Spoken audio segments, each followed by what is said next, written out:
আশা করি সকলে ভালো আছেন, সুস্থ আছেন। তো আজকের এই ভিডিওর মাধ্যমে আমি আপনাদেরকে দেখাবো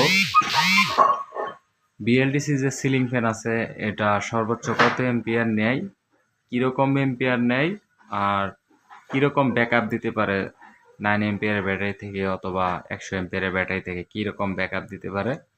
যদি আজকে আপনি এই ভিডিওটা দেখেন তাহলে এই সম্পর্কে আপনার ধারণাটা হয়ে যাবে।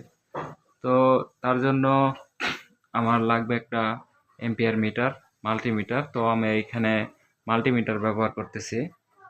তো দেখেন এই ফ্যানটা কিন্তু BLDC fan, DC fan, AC এবং ডিসি উভয়ই চলে। তো এর আগে আমি এই ফ্যানটা ব্যবহার করতাম। এটা কিন্তু 2 এম্পিয়ারের উপরে নেয়, 2.2 এম্পিয়ার, 2.5 এম্পিয়ারের মতো নেয়। তো এই ফ্যানটা কত এম্পিয়ার নেয় এটা এখন আমরা চেক করব। তো তার জন্য আমার ব্যাটারিটা এখন ফুল চার্জ অবস্থায় আছে। তো এখানে মাল্টিমিটারটাকে এম্পিয়ার মোডে সিলেক্ট করলাম। এম্পিয়ার 10 এম্পিয়ারে সিলেক্ট করার পর মাল্টিমিটারটা 10 এম্পিয়ারে সিলেক্ট করার পর আমরা লাল প্রোবটা আউটপুটে সিলেক্ট করে দিয়েছি, স্ক্রুর সাহায্যে সংযুক্ত করে দিয়েছি। এখন আমাদের এই কালো প্রোবটা দিলেই আমাদের এখান দিয়ে লাইনটা পাস হয়ে আমাদের ফ্যানে চলে যাবে। তো আমরা এখানে যদি সংযোগটা দেই এবং আপনারা মিটারটা খেয়াল করবেন, তো আমরা এখানে সংযোগটা করে দিলাম। আমাদের ফ্যানটি কিন্তু রানিং হয়ে গেল, আমাদের এম্পিয়ার শো করতেছে। দেখেন একবারে কম এম্পিয়ার নিচ্ছে, মাত্র 1.3 এম্পিয়ার, 7 টু 2 এম্পিয়ারে চলে গেছে। দেখি ফ্যানের গতিটা কিন্তু আস্তে আস্তে বাড়তেছে, ফ্যানের গতিটা আস্তে আস্তে বাড়তেছে। আর এখানে খেয়াল করেন 3.7 এম্পিয়ার উঠে গেছে, প্রায় 40 ওয়াটের কাছাকাছি এখানে নিচ্ছে। তো এই ফ্যানটা মূলত 40 ওয়াটেরই, কিন্তু এটা আমরা আরও কমিয়ে চালাতে ব্যবহার করতে পারবো। তো দেখেন এটা প্রথম অবস্থায় ফুল স্পিডে ঘুরে, তারপরে স্পিডটা আস্তে আস্তে নিয়ন্ত্রণে আসে, তারপরে এম্পিয়ারটা আস্তে আস্তে আরও কমবে। দেখি আমাদের মিটারটা খেয়াল করেন, দেখি কি হয়।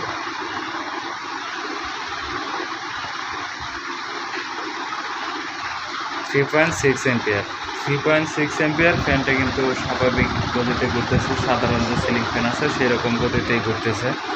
তো আমরা এখন আমাদের রেগুলেটরটি ঘোরাতে হবে। রেগুলেটরটি ঘুরিয়ে আমার এক হাতে মোবাইল ধরা, তাই পুরো ভিডিওটা দেখানো যাচ্ছে না। তো আমি এখন রেগুলেটরটা ঘুরিয়ে দেখাবো।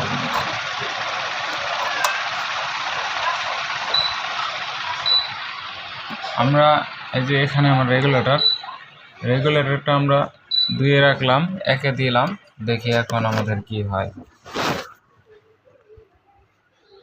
দেখেন এখন কিন্তু আমাদের ফ্যানটা কিন্তু একদম স্লো গতিতে ঘুরতেছে এবং এখানে আমাদের 5 এম্পিয়ার নিচ্ছে।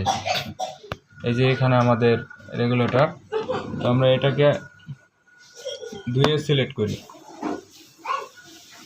আমরা রেগুলেটরটা 2 নাম্বারে সিলেক্ট করলাম। এখন দেখি আমাদের এম্পিয়ারটা কত নেই। এখন আমাদের এখান থেকে 1.5 এম্পিয়ার নিচ্ছে। স্পিডটা দেখেন মোটামুটি ভালোই। 1.5 এম্পিয়ারে আমাদের সিলিং ফ্যানটা রানিং অবস্থায় চলতেছে। যে এম্পিয়ারটা এখন নিতেছে 2 নাম্বারে, সেই এম্পিয়ারে কিন্তু আমাদের এই একটা জালি ফ্যান আমাদের নেয়। তো এই জালি ফ্যানের সাথে সিলিং ফ্যানটা ব্যবহার করার সুবিধা এটাই, এখানে আপনারা পাবেন পুরো রুমটা সম্পূর্ণ বাতাস পাবেন। এখানে থেকে এম্পিয়ারটা 2 নাম্বারে আমাদের 0.91 এম্পিয়ার এরকম দেখাচ্ছে। তো এটা 1 এম্পিয়ার নিয়ে নেমে গেছে। তো আশা করি আমার এখানে যে ব্যাটারিটা আছে 9 এম্পিয়ারের ব্যাটারি, এটা থেকে 6 থেকে 7 ঘন্টা এই যদি আমরা 2 নাম্বার স্পিডে দিয়ে